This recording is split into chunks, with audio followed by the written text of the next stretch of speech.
hayattan kovuldum, ömre gelmeden bahar. Üzüldüm, yoruldum, gelmir gelmesin daha.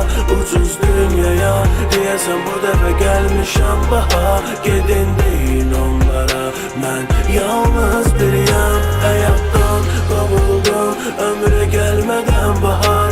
Üzüldüm, yoruldum, gelmir gelmesin daha. Ucuz dünyaya diyesen bu defa gelmişem bahar. Gedin deyin onlara, mən yalnız biriyəm. Neçə doğma bildiğin adamın haqqını yiyərək lal olmusan. Neçə dostun üçün dağ edin, indisə dağlara yağan o qar olmusan.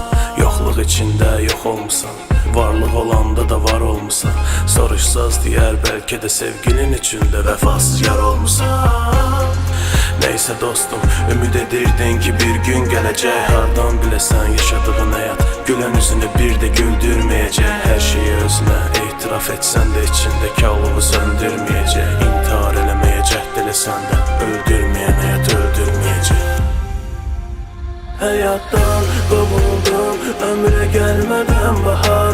Üzüldüm, yoruldum, gelmir gelmesin daha. Ucuz dünyaya diyesen bu defa gelmişem bahar. Gedin deyin onlara, mən yalnız biriyəm. Hayattan kovuldum, ömre gelmeden bahar. Üzüldüm, yoruldum, gelmir gelmesin daha. Ucuz dünyaya diyesen bu defa gelmişem bahar. Gedin deyin onlara, mən yalnız biriyəm.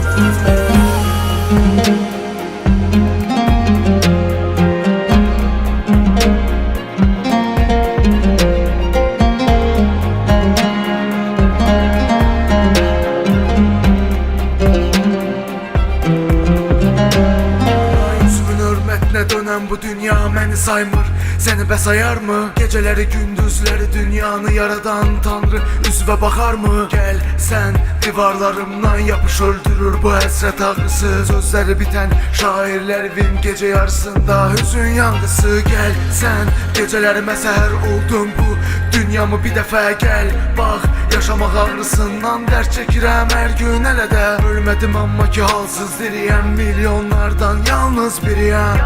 Mən yalnız biriyəm, mən yalnız biriyəm.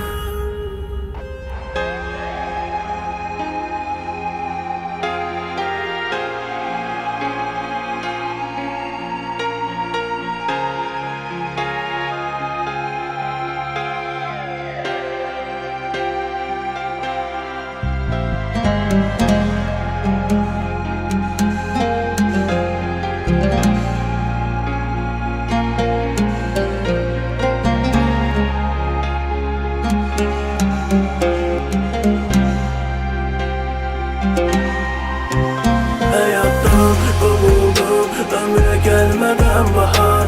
Üzüldüm, yoruldum, gelmir gelmesin daha. Ucuz dünyaya diyesen bu defa gelmişem bahar. Gedin deyin onlara, mən yalnız biriyəm. Hayattan kovuldum, ömre gelmeden bahar. Üzüldüm, yoruldum, gelmir gelmesin daha. Ucuz dünyaya diyesen bu defa